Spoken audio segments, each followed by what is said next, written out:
Solubility product किसे कहते हैं? पहली बात याद रखें कि सॉल्युबिलिटी प्रोडक्ट का जो टर्म है it is applicable for slightly soluble solute या स्पेरिंगली सॉल्युबल सॉल्यूट या पार्शियली सॉल्युबल सॉल्यूट के लिए। मतलब ये है अगर कोई सॉल्यूट पूरा का पूरा डिसॉल्व हो जाता है तो उसके लिए सॉल्युबिलिटी प्रोडक्ट का टर्म इस्तेमाल नहीं होगा। तो पहली बात आपने याद रखनी है, it is applicable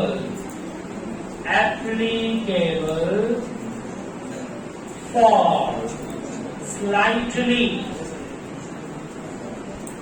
sparingly or partially soluble salts।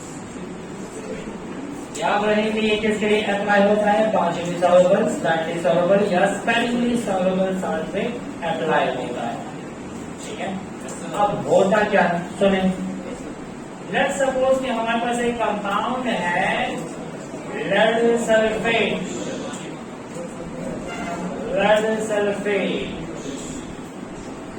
Lead sulphate को हमने इसमें डाल दिया, PbSO4 को इसमें डाल दिया। लेड सल्फेट डालने के बाद लेट सपोज हमने लिया 10 ग्राम लेड सल्फेट, कितना लिया? 10 ग्राम लेड सल्फेट, और इसमें नीचे सेटल डाउन हो गए सारे के सारे। हम ऐसे सपोज करते हैं कि इस 10 ग्राम में से 0.01 ग्राम यहां पर डिसॉल्व हो गया, जिससे बन गया Pb+2 एंड SO4-2। मतलब ये लेड आयन में कन्वर्ट हुआ और सल्फेट आयन में कन्वर्ट हुआ। लेकिन कितना कन्वर्ट हुआ? 0.01 ग्राम। कितने में से? 10 ग्राम में से। ज्यादातर क्या है? अनडिसॉल्व, और थोड़ा सा है डिसॉल्व। अब क्या करते हैं, इनमें इक्विलिब्रियम एस्टैब्लिश हो जाता है। कैसे एस्टैब्लिश हो जाता है? ये सॉलिड से बनेंगे आयन, और आयन से बनेंगे दोबारा सॉलिड, फिर सॉलिड से बनेंगे आयन, और आयन से बनेगा सॉलिड। एक टाइम ऐसा आता है कि इक्विलिब्रियम एस्टैब्लिश हो जाता है। PbSO4 solid, Pb+2 and SO4-2। Lead sulphate जब डिवाइड होता है तो लेड+2 आयन और सल्फेट -2 आयन में कन्वर्ट हो गया। अब मैंने कहा कि डिसोसिएशन हो रही है और फिर सेटल डाउन हो रही है इन सॉल्युबल फॉर्म में। Precipitation, dissociation, precipitation, dissociation, precipitation. एक टाइम ऐसा आता है कि क्या एस्टैब्लिश हुआ? इक्विलिब्रियम। अब इक्विलिब्रियम एस्टैब्लिश होने के बाद हम यहाँ पर Kc लिख सकते हैं। कैसे लिख सकते हैं? Product concentration divided by reactant concentration लिख सकते हैं। रिएक्टेंट कौन सा है? PbSO4। अब मसला है, मैंने कहा था कि सॉलिड को हम नहीं लिखते, सॉलिड को नहीं लिखते ना। अच्छा, यहाँ पे हमने कहा कि सॉलिड को नहीं लिखते, मैंने लिखा हुआ है। हम ऐसा करते हैं, ये भी कांस्टेंट, ये भी कांस्टेंट, इन दोनों कांस्टेंट को इकट्ठा ले आते हैं, ये बन जाता है Ksp। ठीक है, चलिए बोल टर्म में रखें, Kc कंसंट्रेशन ऑफ PbSO4, ये होगा lead+2 ion and SO4-2 ion. इन दोनों को कलेक्टिवली हम एक और कांस्टेंट से रिप्रेजेंट करते हैं, Ksp, constant for solubility product, constant for solubility product.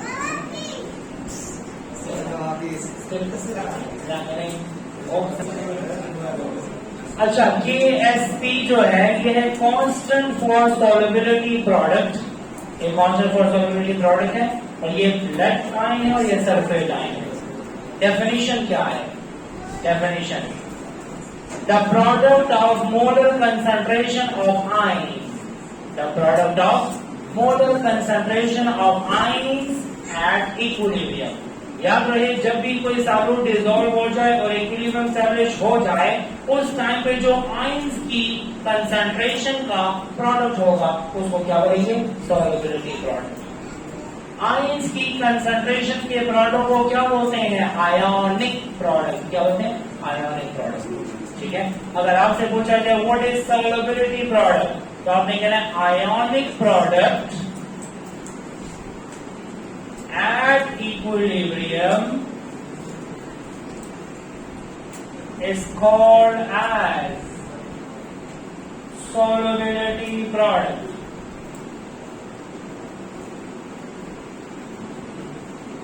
काम की बात है सुनेशा।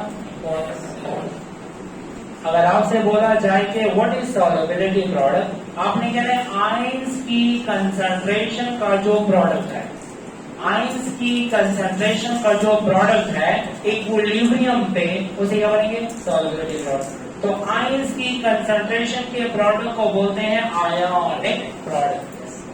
अब इससे हम क्या नतीजा अखज़ कर सकते हैं?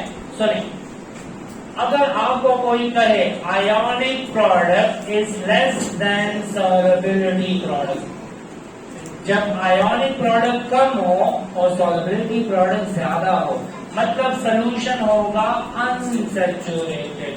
क्या होगा? अनसैचुरेटेड। दोबारा सुने।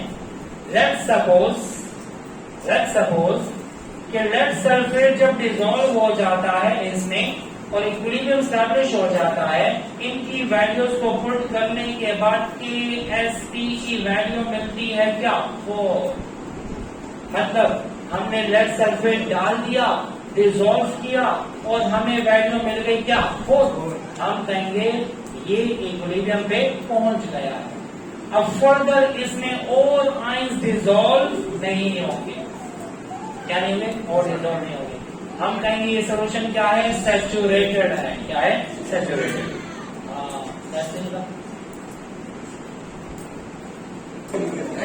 सॉल्युबिलिटी प्रोडक्ट क्या होता है? It is the product of concentration of ions at equilibrium.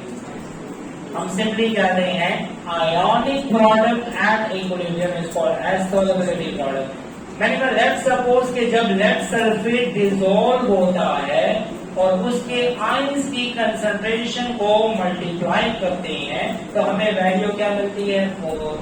जब वैल्यू 4 आ जाएगी तो हम कहेंगे फर्दर और सॉल्यूट डिसॉल्व नहीं होगा। जब फर्दर डिसॉल्व नहीं होगा ऐसे सोल्यूशन को बोलते हैं सैचुरेटेड। क्या बोलते हैं? Saturated.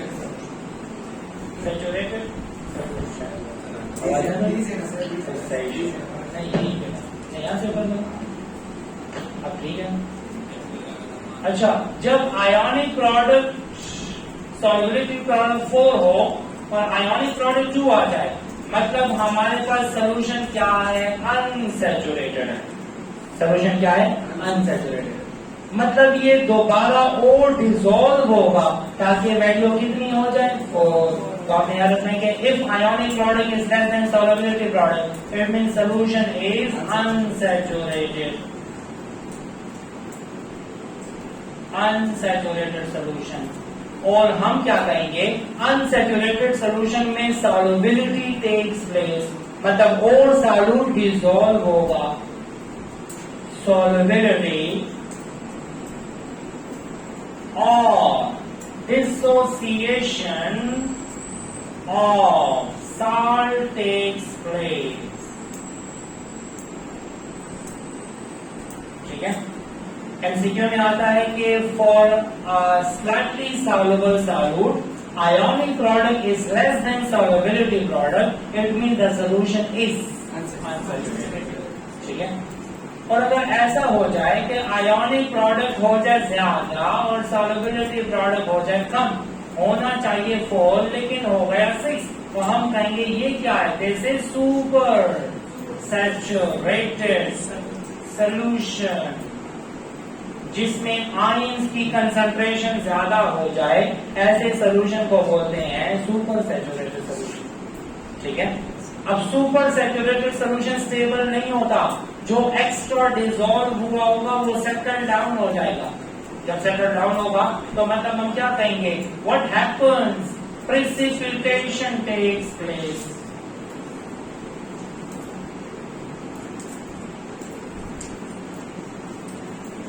Ionic product is greater than solubility product, precipitation takes place. Ionic product is less than solubility product, dissociation takes place. And when ionic product is equal to solubility product, it means the solution is saturated. Saturated solution.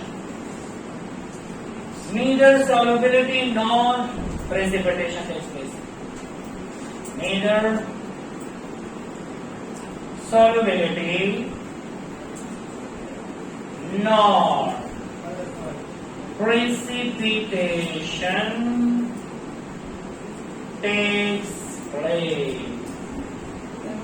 इन तीन बातों से MCQ आ सकते हैं, तो जरा गौर से देखें और याद session value of 4 down 4v और डाउन 4v क्लियर। अच्छा, इससे कुछ और एमसीक्यू भी आते हैं, थोड़ा सा चेंज करते हैं एमसीक्यू को। अच्छा, दो चीजें आपने याद रखनी है। एक होता है सॉल्युबिलिटी प्रोडक्ट और एक होता है सॉल्युबिलिटी। ठीक है, अब सॉल्युबिलिटी और सॉल्युबिलिटी प्रोडक्ट में क्या फर्क है?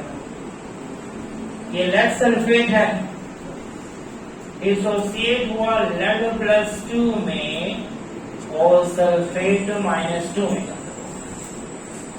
अगर आपसे कोई कहता है सॉल्युबिलिटी प्रोडक्ट क्या है, तो आपने कहना है आयंस की कंसंट्रेशन के प्रोडक्ट को सॉल्युबिलिटी प्रोडक्ट कहते हैं।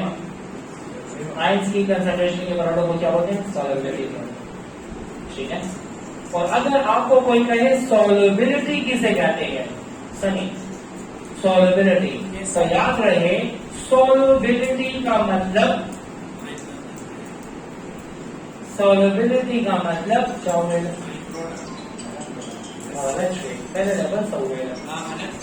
अच्छा, सॉल्युबिलिटी का मतलब है सॉल्युबिलिटी प्रोडक्ट असल में आयंस की कंसंट्रेशन का प्रोडक्ट होता है। ठीक है, लेकिन अगर कहा जाए सॉल्युबिलिटी क्या है, सॉल्युबिलिटी का मतलब है कंसंट्रेशन ऑफ वन आयन, एक आयन की concentration, concentration of one ion. अगर आपको कोई कहता है कि किसी सॉल्यूट की सॉल्युबिलिटी ये है, तो मतलब सॉल्युबिलिटी का मतलब क्या? Concentration of one ion. ठीक है, या अगर सिंपल कर दें कि the concentration of one ion is this, तो फिर तो सिंपल हो गया। लेकिन अगर कहा जाए solubility of lead sulfate is this, मतलब क्या हुआ? This is the concentration of one ion। ठीक है, अब कहा गया है कि इसकी solubility इतनी है, तो solubility प्रोडक्ट की वैल्यू कितनी होगी? तो हम कैसे मालूम करते हैं?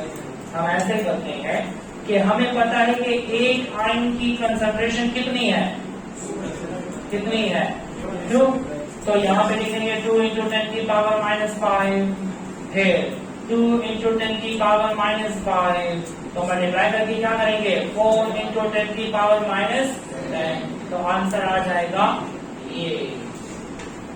एक सिंपल तरीका भी है। सिंपल तरीका क्या है कि अगर आपको कोई कहे कि इस सॉल्यूट का सॉल्युबिलिटी प्रोडक्ट मालूम करो या इस सॉल्यूट की सॉल्युबिलिटी मालूम करो, तो आपने कहना इसमें कितने आयंस हैं? We have 2 ions. कितने आयंस? तो जब 2 आयंस होंगे किसी सॉल्यूट में, तो KSP = x²।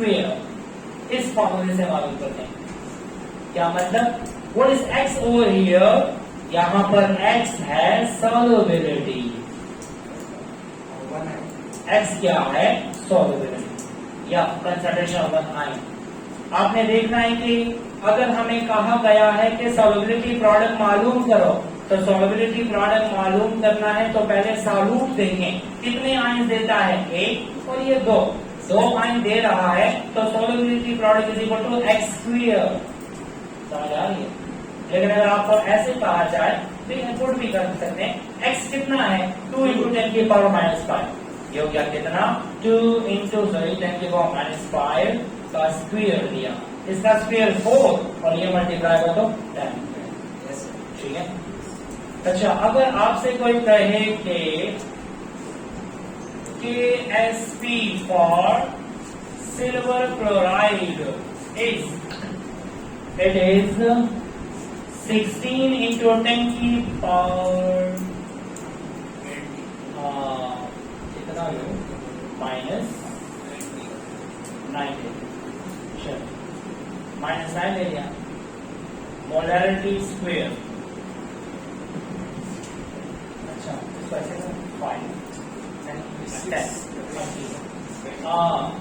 its solubility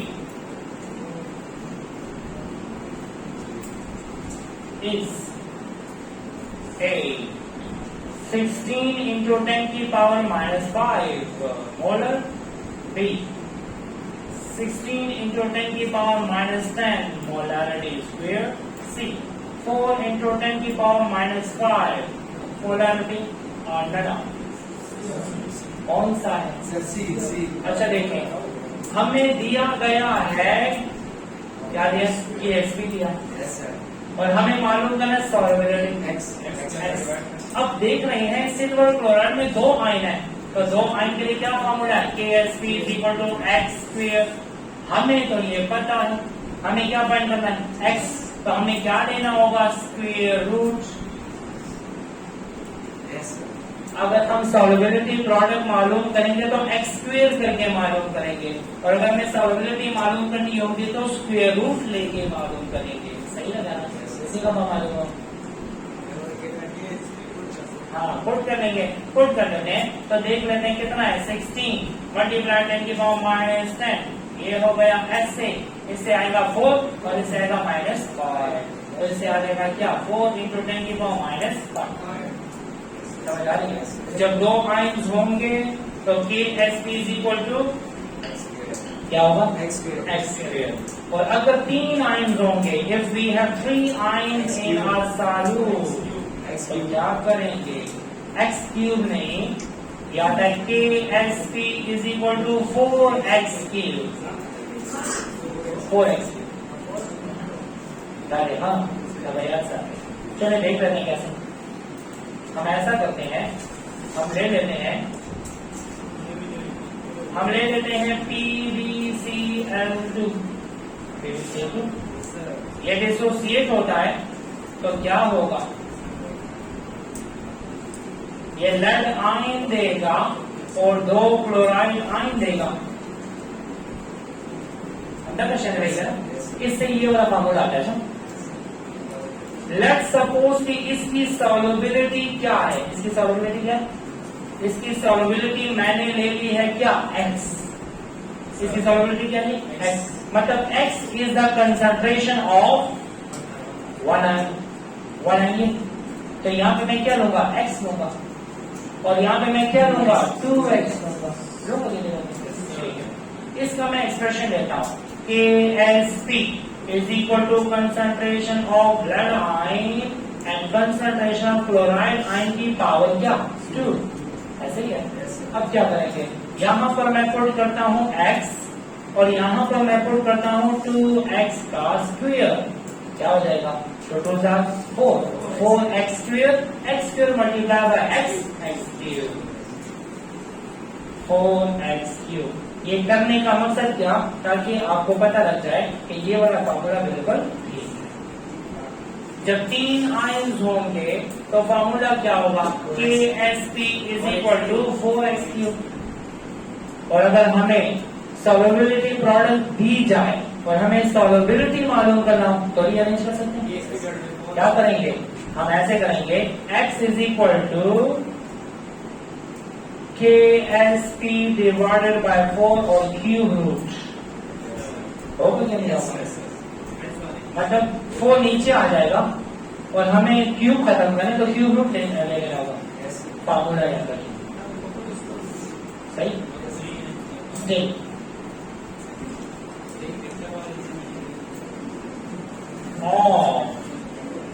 potassium chromate is 2 into 10 की power minus 5 molar.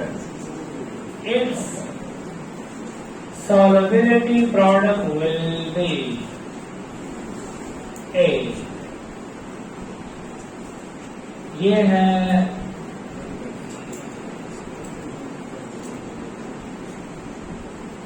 32 into 10 की power minus 10. B. 32 multiply 10 की power minus 15. C. 32 multiply 10 की power minus 15. None of these. Solubility इस कंपाउंड की दी गई है, इसका solubility प्रोडक्ट मालूम करना है तो पहले देखना होगा 2 आयन देता है या 3 या 4. कितने आयन दे रहा है? ये है पोटेशियम क्रोमेट, ये देगा 2 पोटेशियम और 1 क्रोमेट आयन. 2 पोटेशियम देगा और 1 क्रोमेट आयन देगा, तो टोटल होगी कितने? 3. तो फॉर्मूला कौन सा आएगा? 4x3. अब 4x3 में देखना है हमें क्या दिया सॉल्युबिलिटी, तो चलें KSP is equal to 4x3. हमें ये पुट करना है. What is x solubility? हम देख लेते हैं 4 into 2 into 10 की पावर minus 5 की पावर 3. तो क्या होगा? तो 2 4 4 2 8 8 4 32. चलिए हो गया 32 मल्टीप्लाई 10 की पावर minus 15. अब ये तो 2 है, यूनिट को भी देखना होगा. याद रहे इसमें टोटल कितने आयन्स हैं? 3. तो 3 है तो मोलारिटी क्यूब हो जाए. समझा? 2 आयन होंगे तो मोलारिटी स्क्वायर हो जाए. समझा? तो यहाँ पे ऑप्शन आएगा क्या? Molarity cube. तो ऑप्शन है 32 into 10 की पावर minus 15. अगर आपको कोई कहे कि वी हैव 4 आयन, तो 4 आयन्स होंगे तो क्या करेंगे? Let's suppose AlCl3. Aluminium chloride जब डिसोसिएट होता है तो एल्यूमिनियम देता है और 3 क्लोराइड देता है, टोटल 4 है. और जब 4 आयन होंगे तो फॉर्मूला है KSP is equal to 27x4. 27x की पावर 4. सही सही होगा ना? कैसे आया बता सकते हैं कि बताने की जरूरत नहीं है. क्या नहीं भूलेंगे? Explain in your own words. 3000 words is your. अच्छा मतलब वो नहीं करता था सर अपनी चीज वही से. अच्छा ये फार्मूला याद रखें, लेकिन एक और बात याद रखें, ये फार्मूला तब अप्लाई होगा, ये फार्मूला तब अप्लाई होगा कि जब कैटाइन 1 हो और एनाइन 3 हो, या कैटाइन 3 हो और एनाइन 1 हो. क्या एक ही बात? या 1:3 हो या 3:1 हो. कभी कभी ऐसा भी होता है कि A to B 2 भी हो सकता है, 2 हो तो तब कुछ और होगा, लेकिन ये वाला डिस्कस नहीं करते, सिर्फ ये याद रखें. ठीक है? समझ आ गई? सही शो समझ आ गई है? नहीं पॉसिबिलिटी है लेकिन क्वेश्चन में पॉसिबिलिटी नहीं पूछा जा सकता. ये याद रखें. समझ आ गई? अच्छा, so this is about solubility product. हमें ये बताता है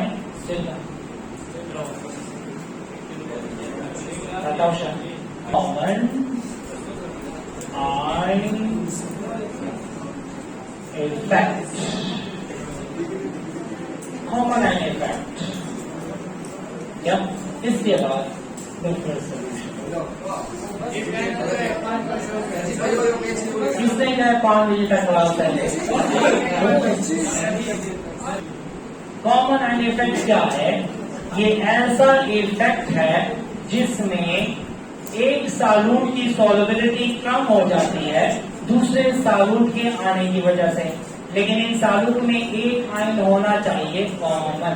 ऐसे इफेक्ट को बोला जाता है कॉमन आयन इफेक्ट. ठीक है? the solubility of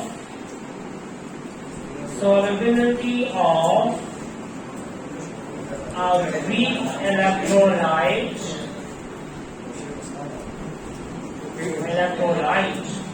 is suppressed by addition of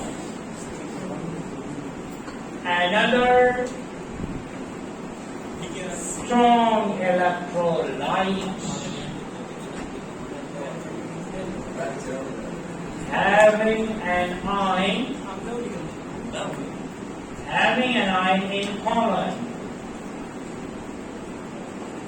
मतलब एक सालूट की सॉल्युबिलिटी कम हो जाती है दूसरे सालूट की वजह से, क्योंकि उनमें एक आयन होता है कॉमन।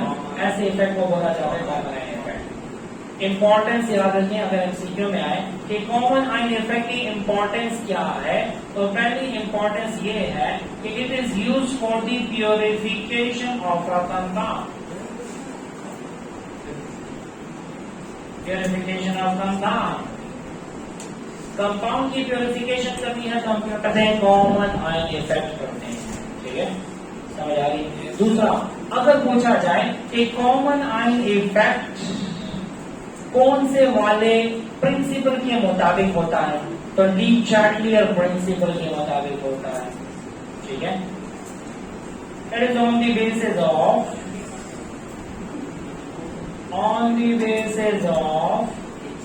डी-चार्टलियर प्रिंसिपल।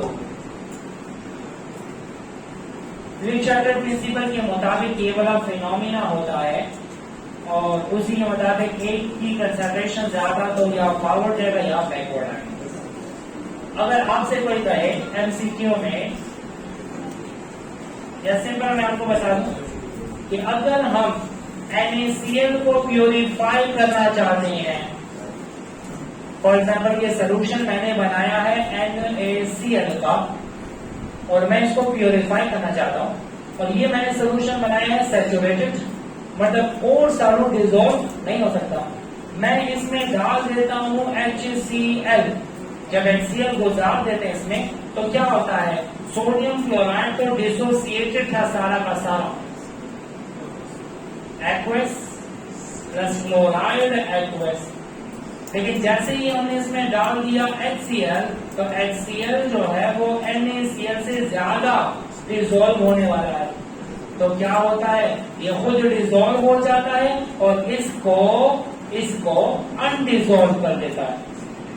मतलब एक सॉल्यूट की सॉल्युबिलिटी दूसरे सॉल्यूट में कम कर दी है, तो ऐसे इफेक्ट को बोला जाता है कॉमन आयन इफेक्ट। अब कॉमन आयन होना चाहिए, इन दोनों में एक आयन कॉमन है, कौन सा, क्लोराइड। तो अगर आपसे पूछा जाए कि इसमें और इसमें कॉमन आयन कौन सा है, तो क्लोराइड आयन है।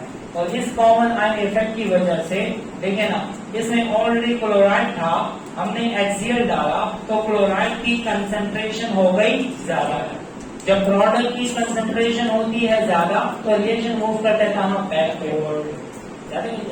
किसने कहा, डी-चार्टलियर प्रिंसिपल ने कहा। अगर एमसीक्यू में कहा जाए कि the solubility of potassium chlorate can be suppressed by adding A HCl, B NaCl, C KCl, D all of these। कौन से वाला होगा, कौन से वाला होगा, अच्छा, इसमें और इसमें कॉमन आयन कौन सा है, कोई भी नहीं है, कोई भी नहीं है। वो तो क्लोराइड देता ही इसे, ऐसे वो क्या देता है, ClO3 देता है, KClO3 पोटेशियम आयन और क्लोरेट आयन देता है। तो तो फिर तो HCl में तो कोई कॉमन आयन नहीं है, इसमें भी तो नहीं है, इसमें तो है। कौन सा आयन कॉमन है? ठीक है, तो आपने देखना है सालून को कि असल में वो कौन सा आयन दे रहा है। तो जब वो जो आयन देगा वो आयन गिवन कंपाउंड में होगा तो तब कॉमन आयन इफेक्ट होगा। अगर नहीं होगा वो वाला आयन तो कॉमन आयन इफेक्ट नहीं हो सकता।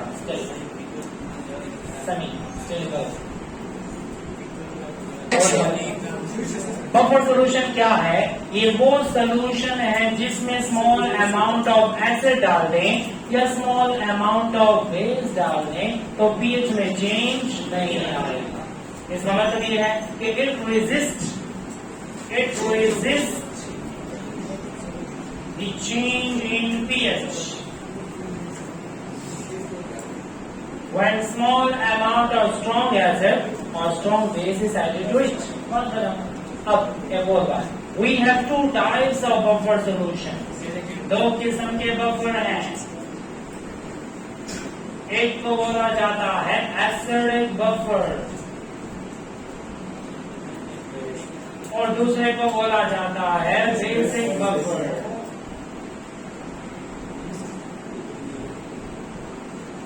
कैसे बनता है? Weak acid and it's salt with strong base. Weak acid, ये बात क्या करती है, ये चीज एमसीक्यू में आती है। Weak acid and it's salt with strong base. ठीक है, और ये क्या होगा? Weak base and its salt with strong acid। सही है? एग्जाम्पल क्या है? एग्जाम्पल में आता है, हम लेंगे एसिटिक एसिड और सोडियम एसीटेट, हम लेते हैं HF और सोडियम फ्लोराइड, हम लेते हैं carbonic acid and sodium carbonate, हम लेते हैं hydrogen cyanide and sodium cyanide. ये सारे एग्जाम्पल है किसकी? Acidic buffer. याद रहे, ये सब के सब एग्जाम्पल है एसिडिक बफर। इसके अलावा और भी हो सकता है। फास्फोरिक एसिड क्या है? वीक एसिड है। ये है H3PO4 Na3PO4 phosphoric acid and sodium phosphate. याद रहे, इन दोनों का जो मिक्सचर है बफर सोल्यूशन है। इन दोनों का जो मिक्सचर है बफर सोल्यूशन है। ये सब के सब एग्जाम्पल है इसकी एसिडिक बफर सोल्यूशन। देखिए राजी को देखिए, this again buffer action shows due to Le Chatelier principle. Buffer action show किएगा ना, दम ली चैटलियर प्रिंसिपल दबे। ठीक है, एक की कंसंट्रेशन ज्यादा तो बैकवर्ड आ जाता है, दूसरी की कम तो पावर चला जाता है। समझ आ गई? अच्छा, पहले तो बात यही याद रखिए, एसिडिक बफर जो होते हैं इनकी जो पीएच होती है वो लेस देन 7 होती है। ठीक है, और ये क्या, इसकी एक एग्जांपल NH4OH और एमोनियम क्लोराइड। एग्जाम्पल याद रखिए। ठीक है, NH4OH एमोनियम क्लोराइड। अब इसकी जो पीएच है, it's pH is greater than 7। इसकी पीएच 7 से ज्यादा होती है। ठीक है, एग्जाम्पल याद रखिए और पीएच याद रखिए। अगर आपसे पूछा जाए MCQ, pH change will be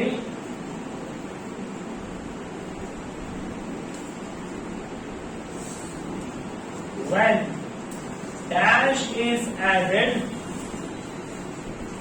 to acidic buffer solution. A. Acid. B. Base. C.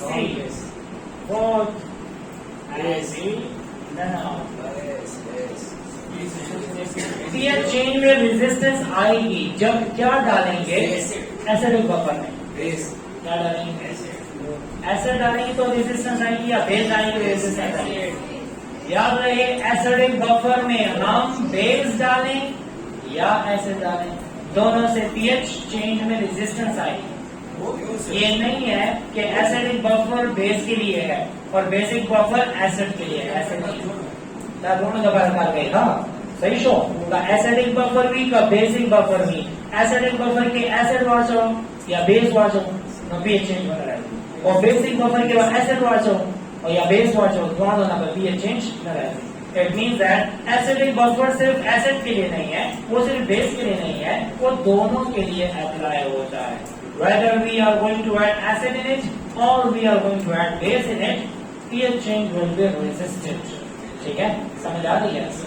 अब एक और बात, अगर आपको वो रिएक्शन याद हो, acidic buffer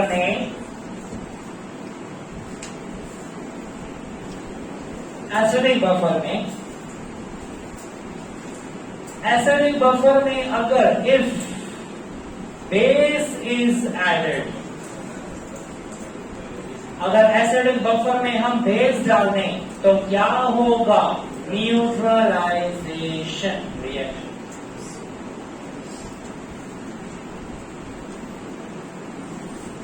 If base is added to acidic buffer, which reaction takes place?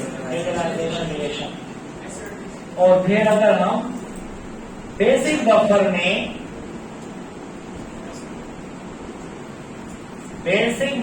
में हम डाल देते हैं एसिड तो क्या होगा? If acid is added in it, अगर एसिड इसमें डाल देंगे तो क्या होगा? Again neutralisation will take place.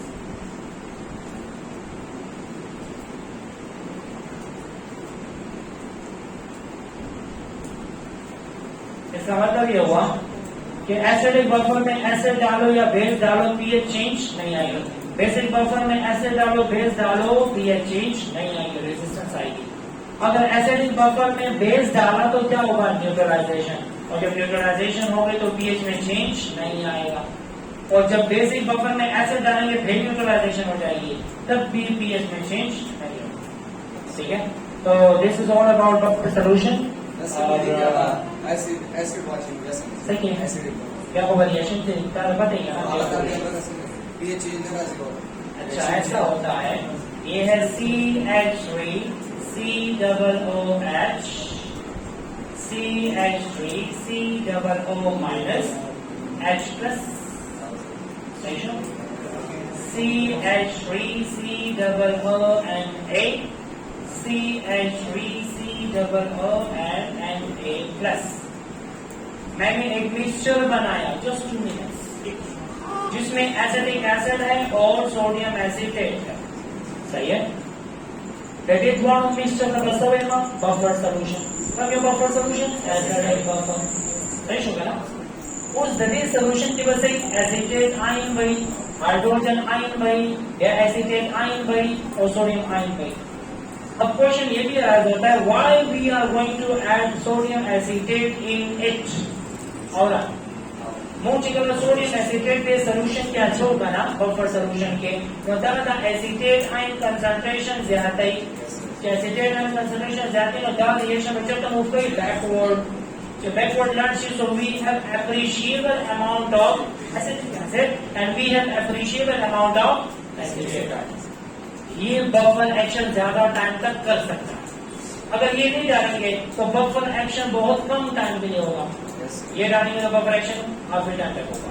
अच्छा मैंने क्या किया, इसकी पीएच है कितनी, लेट्स सपोज इसकी पीएच है 4, कितनी है, और मैं इसमें डाल देता हूँ बेस। क्या डालता हूँ? और जब बेस डालता हूँ तो बेस की वजह से आना चाहिए क्या? OH, और जब OH आता है तो पीएच को ज्यादा होना चाहिए, लेकिन पीएच में चेंज नहीं आता क्योंकि जैसे ही हम बेस डालते हैं वो एसिड के साथ रिएक्ट करके क्या बनाता है? सॉल्ट। और जब साल्ट बन गया तो हाइड्रोजन आयन की कंसंट्रेशन में चेंज नहीं आएगा। हाँ, अब जब बेस डाला तो न्यूट्रलाइजेशन हो गई। तो सुने, अब बेस का तो हमें पता लग गया। अब मैं इसमें डालता हूं एसिड। क्या डाला मैंने? एसिड। लेट्स सपोज यहाँ पर 1000 हाइड्रोजन आयन है तो पीएच कितनी है? 4। अगर हाइड्रोजन 1000 से ज्यादा हो जाएंगे तो पीएच हाइड्रोजन ज्यादा होने से पीएच कम होती है, OH ज्यादा होने से पीएच ज्यादा होती है। ठीक है, अच्छा मैंने ले लिए 100 HCl। इसकी वजह से हाइड्रोजन कितने हो जाएंगे? 1100 हो जाएंगे। मैंने HCl डाला तो ये इक्विलिब्रियम हो गया डिस्टर्ब हो गया। डिस्टर्ब क्या कहता है कि जब रिएक्शन डिस्टर्ब हो जाए बाय इंक्रीजिंग प्रोडक्ट तो रिएक्शन विल मूव इन, तब तक ये बैकवर्ड जाएगा जब तक कि ये दोबारा 1000 हाइड्रोजन आयन अटेन नहीं कर लेंगे। ठीक है, तो ज्यादा हो जाए ना, हमारा पीएच जो है ना चेंज होती है ना, तो हाइड्रोजन की वजह से पीएच चेंज होती है, तो हाइड्रोक्साइड की वजह से। यहाँ पे हाइड्रोजन ज्यादा हुए, वापस कम हो गए, कोई फर्क आए नहीं। समझ आ रही है? तो अगर आपसे पूछा जाए एसिडिक बफर में एसिड डालेंगे तो backward reaction takes place, basic buffer में बेस डालेंगे backward reaction takes place, acidic buffer में बेस डालेंगे न्यूट्रलाइजेशन रिएक्शन टेक्स प्लेस, और बेसिक बफर में एसिड डालेंगे तो neutralisation reaction takes place. And thank you for your patience. Like करें, subscribe करें और शेयर करें, और देखना ना भूलिएगा।